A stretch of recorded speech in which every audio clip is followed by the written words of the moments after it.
Some viewers on my channel have rightfully pointed out that I tend to be a bit sarcastic when it comes to Soviet vehicles, and maybe I don't always give them the respect they deserve. So today we're going to take a closer look at one of the most popular Soviet tanks in the game and see if it actually earns that respect. Is it any good in battle? And more importantly, is it worth your money, even when Snail puts it on sale for half price? As always, we'll follow the usual format for my vehicle reviews.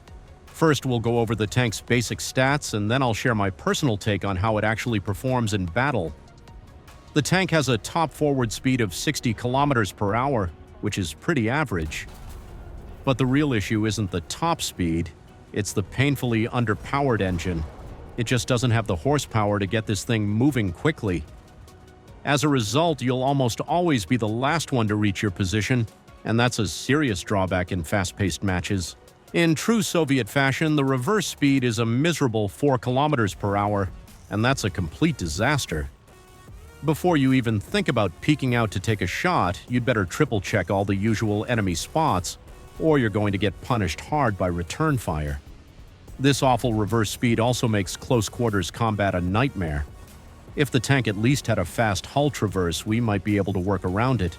But nope, that's not the case either. Unlike something like the T-90, which also has a trash reverse speed but can at least pivot quickly and back out of trouble, this thing just leaves you stuck with no way to reposition fast when things go south. The turret rotation speed is 14 degrees per second horizontally and only 2.4 degrees per second vertically with a stock crew. Once you get an ace crew, the horizontal traverse goes up to 20 degrees per second, and the vertical gets a slight bump to 3.5 degrees per second. For context, top-tier MBTs in War Thunder can reach around 40 degrees per second both vertically and horizontally, so this is well below average. Now, horizontal traverse isn't the end of the world. You can compensate by turning the hull to help the turret line up faster. But vertical traverse speed? You're stuck with it. And I get it, at first glance it might not seem like that big of a deal, but trust me, in War Thunder your gun often gets caught on random map props and clutter, and when that happens, slow vertical aim can absolutely screw you over at the worst possible moment. This tank comes with an autoloader, but don't get your hopes up. The reload time is 7.1 seconds, which is downright terrible for a modern MBT. The moment you find yourself in a 1 versus 1 where the outcome depends on who reloads first, you're usually going to lose. Most of the enemies you'll face have reloads in the 5 to 6 second range, so in a straight-up gunfight, it's genuinely hard to come out on top. The slower reload puts you at a constant disadvantage, especially when trading shots in close or mid-range engagements. The gun depression is also pretty poor, only 6 degrees. That means you're constantly having to find very specific angles to make shots work, even from what would normally be considered standard positions. Now, I wouldn't say it's game-breaking or makes the tank unplayable, but it's definitely something to keep in mind. If you're used to playing NATO tanks with good gun depression, some of your go-to spots might not work nearly as well here. You'll need to adjust your positioning and be a lot more deliberate about where and how you peek. I'll be honest, the tank's core stats like mobility, turret traverse speed, reload time, and gun depression all belong in the cons section. Compared to the enemies you'll be facing, this vehicle is definitely on the weaker side in those areas. That said, there are a couple of things that could be considered positives, barely, but they're there, and we'll talk about them in just a moment. But first, I want to take a second to thank everyone who watches my videos and leaves comments. Seriously, I love reading what you guys think. Whether it's under a tank review or one of the map guides, your feedback always makes my day. And of course, a special shout out to everyone who hit that join button and became a channel member. Your support means the world to me. Thank you. Back to the review. This tank fires some pretty serious rounds with 457 millimeters of penetration. That's more than enough to deal with just about any enemy you'll run into in battle. Of course, you'll still get the occasional ricochet off the side of a light tank or have a shot that just decides to do no damage at all, but that's more of a War Thunder moment than an issue with the ammo itself. Blame the servers and their magic damage calculation. At least you won't run into nonsense like your shell bouncing off a helicopter. Looking at you, German Leopard. Overall, I'm pretty satisfied with this tank's firepower. Compared to other vehicles at its BR, I haven't noticed any major problems in terms of shell performance. And now for the juicy part, let's talk about this tank's armor. Here's the thing. For an experienced player, this tank might as well be made of paper. If you've got a clean shot at the whole vehicle, aimed straight at the lower glacis, dead center. 9 times out of 10, that's an instant one-shot. The thing is, this tank is basically a rolling ammo rack. Any hit to the hull almost always results in a one-shot.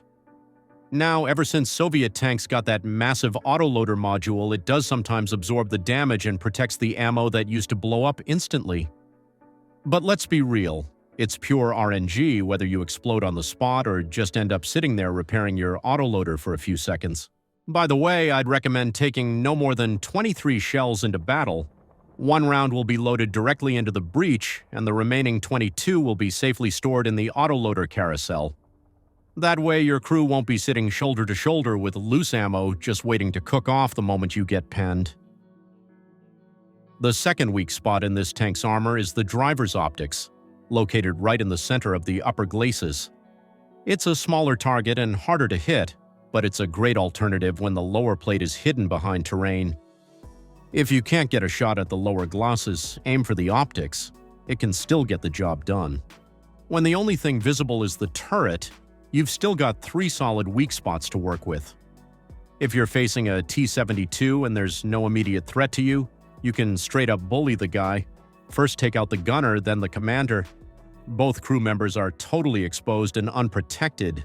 And thanks to the T-72's awful reverse speed, they can't just back out and escape, so you get to have a bit of fun while disabling them piece by piece.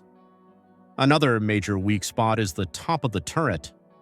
A shot through that area almost always breaks the breech, leaving the T-72 completely defenseless.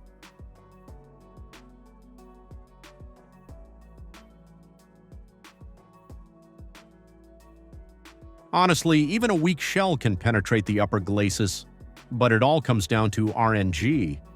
Of course, the better your shell, the less precise you need to be. With high-pen rounds, you can pretty much just aim center mass and still be confident you'll one-shot the target. This tank is covered in a ton of ERA blocks, and they do a great job against most heat-based rounds. This kind of protection really shines when you're up against players who don't fully understand the mechanics yet, the ones still using heat shells instead of solid armor-piercing rounds, either because they haven't unlocked them yet or just don't know any better. In those cases, the ERA can make a big difference and save your life more often than you'd think. Most of the time, you'll be placed in battles at 11.3, where you'll regularly run into some very strong Japanese tanks.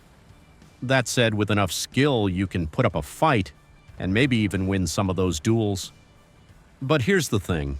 Even when you get lucky and end up in a down tier against 9.3 vehicles, you're not going to feel like a god. The overall performance of this tank is still worse than a lot of main battle tanks that sit a full brigade below it.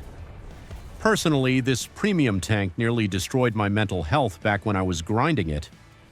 Guys, I usually avoid giving a direct answer when it comes to the question, is it worth buying this tank? You know how it goes. If something goes wrong, the person who gave the advice usually ends up getting blamed. But let me just share a recent conversation I had with a friend. He asked me if he should buy the T-72, and I told him, no dude, don't. The performance is terrible. It feels like a 7.0 tank that somehow ended up at top tier. While everyone else is zipping around at 70 kilometers per hour, you'll be struggling to hit 40.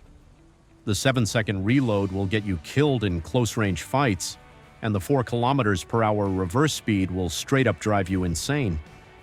Instead of having fun fights where you're maneuvering and outplaying people, you'll just be sitting in one spot staring through the scope, hoping to pick up a couple of kills. Honestly, I wouldn't touch this thing with a 10-foot pole. Obviously, that's the cleaned-up version.